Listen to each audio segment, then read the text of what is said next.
गद्दारी केस की समाअत हुई है और जस्टिस ताहिरा सफदर की सरबराही में खुसूसी अदालत का 3 रुकनी बेंच इस केस की समाअत कर रहा है। तैयब बलोच से एक बार फिर बात कर लेते हैं इस हवाले से। तैयब, बताइएगा आज क्या मौक़िफ़ अपनाया जाएगा? परवेज़ मुशर्रफ के वकील की जानिब से गुज़िश्ता समाअत पर भी वो पेश नहीं हुए थे। जी, परवेज मुशर्रफ के वकील की जानिब से परवेज मुशर्रफ की हाजिरी से इस्तिस्ना की दरख्वास्त जो है वो खसूसी अदालत के अंदर जमा कराई गई थी और ये कहा गया था कि परवेज मुशर्रफ जो है वो अपने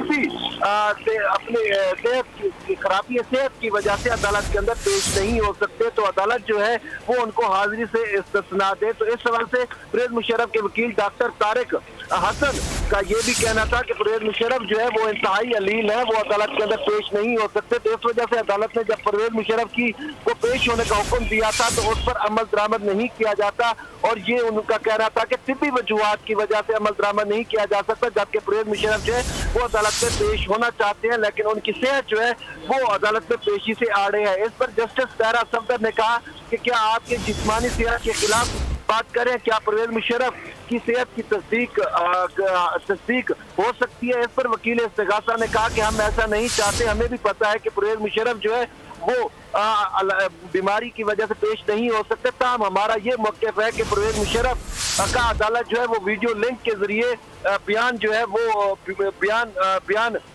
वीडियो लिंक के जरिए उनका बयान ले लिया जाए। और इस पर उनका यह भी कहना था कि इस सवाल से सुप्रीम कोर्ट भी कह चुकी है कि परवेज मुशर्रफ अगर पेश नहीं होते तो उनका बयान वीडियो लिंक के जरिए लिया जा सकता है। इस पर जस्टिस शहद करीम का कहना था कि देखना यह है कि आज की समाअत मुलतवी करने की दरख्वास्त जो परवेज मुशर्रफ के वकील की जानिब से दी गई है वो हम मंजूर करते हैं या नहीं करते। तमाम फरीकैन के दलाइल मुकम्मल होने पर अदालत ने परवेज मुशर्रफ की हाजिरी से इस्तिस्ना की दरख्वास्त पर फैसला महफूज कर लिया है, जो कुछ देर बाद सुनाया जाएगा। परवेज़ मुशर्रफ की हाजिरी से इस्तिस्ना के हवाले से फैसला महफूज कर लिया गया और अब से कुछ देर बाद सुनाया जाएगा। तैयब बलोच, आप इस हवाले से हमें अपडेट कर रहे थे, आपका शुक्रिया।